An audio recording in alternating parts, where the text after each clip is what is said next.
बेले बेले एमती सिचुएसन आसे जे माने बहुत कुछ कहबाक चाहूथबा किंतु कहि पार नथबा माने आखि कांदीबाक चाहूथबा किंतु कांदी पार नथा एमती तो सिचुएसन आपण जानथिबे टी20 वर्ल्ड कप ऑलरेडी इंडिया जीति सारछि दक्षिण अफ्रीका को जोड़े 7 रन रे जीति सारछि इंडिया ए मुहूर्त कौन कहबा कारण बहुत लोग किसी आशा करते जोटा 2023 रे जो स्वप्नटा भांगी जो आशा देखी भांगी से 2024 से पुनरावृत्ति न हो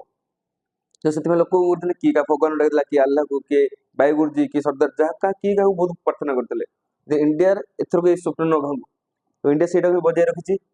इंडिया 2024 टी20 वर्ल्ड कप रे सेकंड टाइम वर्ल्ड चैंपियन है जोटा कि 17 वर्ष व्यवधान लास्ट फास्ट टाइम था धोनी 2007 जितने वर्ल्ड कप फास्ट टाइम जीते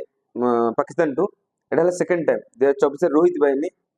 दक्षिण अफ्रीका मैच जीत सो ये तो खुशी लुह कि दुख लुह कौन तो आपड़ी मैच देखिए बहुत रोमांचक मैच था कारण जो टाइम टीवी स्क्रीन भी डिस्प्ले होता इंडिया 3% जीतवा चांस अच्छे और दक्षिण अफ्रीकार 97% जीतवा चांस अच्छे से 3% चांस रु इंडिया को से 100% चांस करके मैच विन कर मैच भल देखिए कारण मत जी लगुच मैच टी कौन लोक मिस कर इंडिया कौन व्यक्ति मिस कर कारण जो 15 ओवर चलता दक्षिण अफ्रीका 171 रन चेस नहीं खेल फील्ड गोल होता से 15 ओवर पर्यटन total match T south Africa पाखे था कारण बैटिंग करते David Miller Klaasen match total हाथ में था कि से टाइम आमर हार्दिक पांड्या स्पेल जोटा कि क्लासन को आउट कला तब सेकेंड रोज को Jasprit Bumrah 16 number over 18 number over आम दुटा ओवर प्लस पॉइंट था कौन जो 30 बॉल 30 रन दरकार था से जसप्रीत बुमराह कौन करते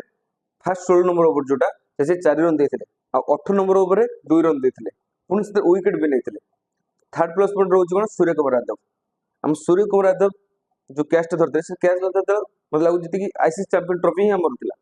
कारण बहुत दिन व्यवधान पर 2007 पर 17 वर्ष पर आम पाक मैंने आईसीसी चैंपियन ट्रॉफी किसी आसी आम पाक जोटा कि टी20 वर्ल्ड कप आकार 2011 तो जीती एवं रिसेंट भी जीतलु किंतु ICC champion trophy time sir मैंने बड़े इंडिया तो बहुत भल प्रदर्शन था मैंने मैच सरला पर देखते रोहित शर्मा विराट कोहली हार्दिक पांड्या को भाया कांदुले तार कांद ना एक्सप्रेशन था एक्सप्रेशन था कौन 2023 से चाहते जितने फाइनाल मैंने फाइनाल जाकि निज इंडिया खेलुला वर्ल्ड कप से हारी जाता जो से गोटे मनस्ताप करते आम टी20 वर्ल्ड कप जितबू बोली जोटा कि इंडिया फास्ट टाइम 2024 मैंने अपराजित टीम लीग तो आरंभ कर फाइनाल पर टोटल अपराजित टीम से फाइनाल जीती जोटा कि फास्ट वर्ल्ड फास्ट टाइम कौन टीम भी आज पर्यटन कहना आप जानते कि मैच जितने मैंने टी20 स्टार्ट होगा पूर्व जयसा गोटे इंटरव्यू कहते बारबाडोस एथरक मैंने रोहित बाहिनी टी20 वर्ल्ड कप जितब आ बारबाडोस पताका आड़ू से सफलता है कारण आप देखते मैच पर जितने सक्सेस सेरेमनी होता से टाइम रोहित शर्मा निजे पताका नहीं बारबाडोस स्टेडियम ही पोतीले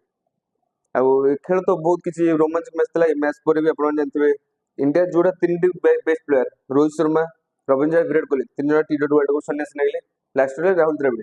तो आगु 2023 रेट कही सारी जे मु कोच न हवा इंटरेस्टेड ना से इंडिया नुआ कोच बचे चलता माने राहुल द्रविड़ भी निजे सन्यास नहीं सो सक्सेस ऑलरेडी सरला 29 तारीख सरला मैंने इंडिया वर्ल्ड कप जीतला 29 तारीख कि आज पर्यंत लोक मैंने से उत्साह से सेलिब्रेशन आज पर्यटन भी जाए जिते देखे जेको फेसबुक आड़ू ट्विटर आड़ू कि यूट्यूब आड़ू सब इंडिया से ही लोगो ही India new world champion ladies and gentlemen we are new world champion thank you.